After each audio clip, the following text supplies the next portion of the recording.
I'm sat here in front of a 330 million year old fossilised tree stump and roots here at 𝗪cie Park in Bradford.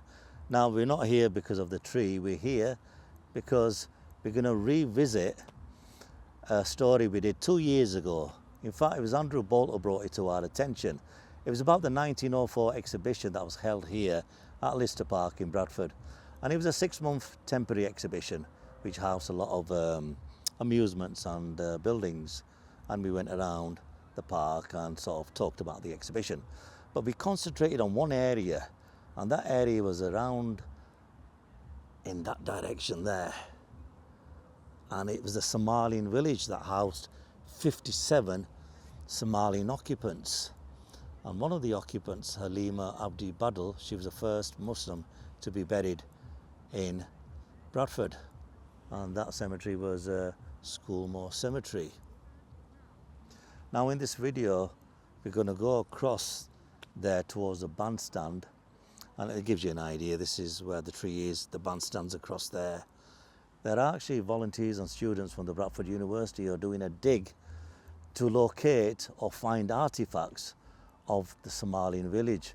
So let's go across and have a chat with one of the members. Hi, I'm Ben Jennings from University of Bradford, and here today as part of the Uncovering the 1904 exhibition, Archaeological Investigation in 𝗪cie Park. So we've done a long duration of activity in 𝗪cie Park as part of the University of Bradford. Lots of geophysics by my colleague, Professor 𝗪cie𝗺𝗵𝗵, and a lot of interest in the 1904 exhibition. We have plans of the exhibition indicating what was intended to be constructed, and one of those features is a footbridge which would go across the lake in 𝗪cie Park to the island and then on to the other side of the lake itself. From that footbridge we have a footpath which came up past where we are now and approximately to where the modern footpath is in the middle of the park. So the first feature we wanted to identify as part of our investigation is that footpath coming up, linking the bridge to the main routeway through the park, which is why we opened up this 14-metre by 2-metre trench that you can see in front of you, and trying to come down onto that footpath down to the bridge. We think we've found that in the area just in front of us now. Underneath the tree roots there's a nice firm compacted surface layer. You can see the darker material coming through. This is part of our compacted surface, which is indicative of that footpath down to the lake. So that gives us a solid tie-in point for the plan from the 1904 exhibition, which then allows us to expand out and look for other features in this area, including the well-known Somali village, which we think should be down towards the far end of our trench, and we'll come on to that in a second. Yeah. While we're up in this end of the trench, we've got a number of interesting artifacts coming out. So if we look behind us, we have, you can see in the section, we have a lot of ceramics, a lot of glass bottles coming out from deposits, and what we believe this area is a layer of demolition backfill, landfill, as they're topping up the surface, making a more level surface in between the two sections of footpath that we have. So we have a variety of artifacts from there. We've got a nice Garton's HP sauce bottle. The interesting thing there is that Garton's name was taken off the bottles in 1903. Have you got that on you by any chance? We can find it at the van. Nice yeah, one, we can thanks. find that as an artifact to look at. So that's a really interesting datable feature because it gives us a very solid tie-in point. But we've got a variety of other things from this area as well. Lots of, as I say, glass bottles coming out, and most of those are intact.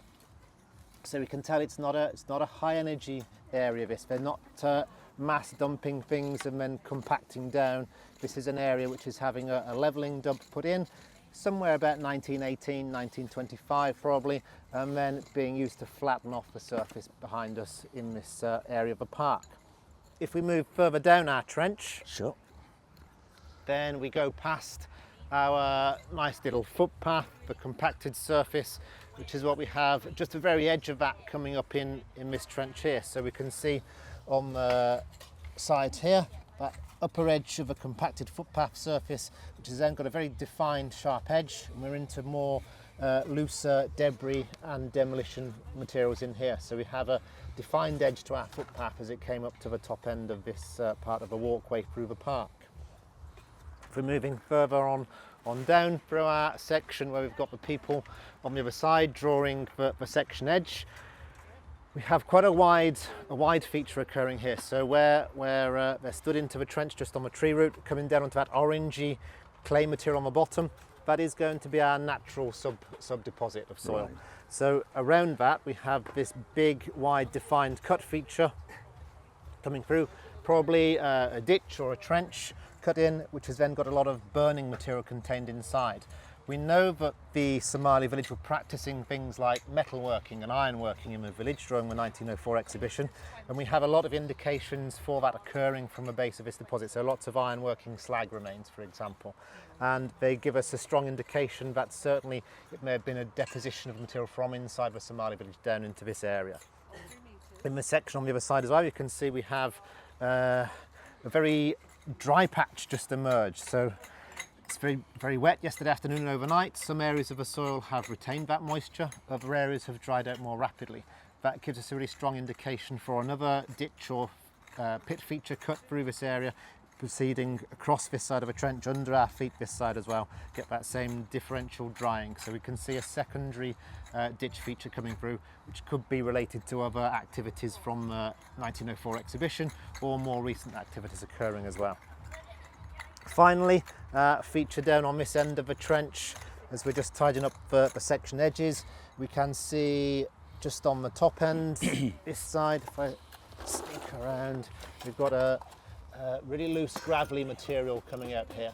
And this is one of the features which we'd identified on our geophysics as a potential area of interest, and it looks like a field drain. So this is a more recent insertion into the park to aid in the water management through the park, allowing people to use it without it becoming a quagmire all the time. So that's what we've got down this end. That was just a final confirmation we wanted to do to confirm another geophysics feature. We've also put in a slight annex trench just on the other side over here. If we skirt around, sorry. This was another feature which came up in geophysics. It's also appeared in the grass, because we've had a really long, prolonged period of hot and dry weather so far this year, very little rain up until the last week or so. We've got a parch mark occurring on the grass surface where we can see the grass has died off because it's not got as much water retention in the soil underneath. Came up in a very nice circular feature, which is what we're excavating here. So we have a backfill deposit of ashy, loose material. Again, lots of ceramics and pottery coming out. You can see on the side there, lots of blue and white ceramic coming through. And we're not sure what this one is still yet. So this appeared as I say, a really solid circle on the geophysics. On the 1904 plan, we do have 3 circles either side of the entranceway into the Somali village being identified as stall features. So it could be something related to the 1904 exhibition. Okay. We're just going down through that layer a little bit more now to try and find any more dating evidence to see what comes out, see if we can confirm when that circle feature was made and then when it was backfilled by the deposit on top as well. All right, I've noticed you've got some finds here as well. Yeah, so we've got lots more ceramics coming out in there. So we've got some interior glazed terracotta. So that looks like quite a large circular bowl coming up this side with a waterproof interior. We've got some stoneware jars coming out. These start to refit back together because they're all deposited at the same time. Right. So they can start to be joined back together, and then we can reconstruct the size of those, but certainly a stoneware jar. And we have lots of, as I say, lots of blue and white bits of ceramic as well, so similar. That does look vintage, yeah. It's probably earlier 20th century, definitely, right. And things that you might remember from grandparents' houses, etc. But they'll start to join back together in a nice manner as well. Yeah. Just a quick question, how did you prepare this, in the sense, how did you identify this area? So,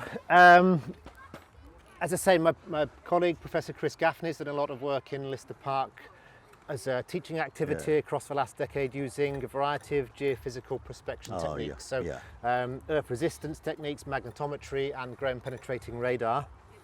We then correlated that to the sketch plan, which is recorded in the archive of the 1904 exhibition, of what was intended to be constructed. So we're combining our geophysical survey with an initial plan of what was intended to be constructed, but that's, as I say, it's a plan. It's not definitively what actually occurred. There is no map of what was finally built as part of the exhibition.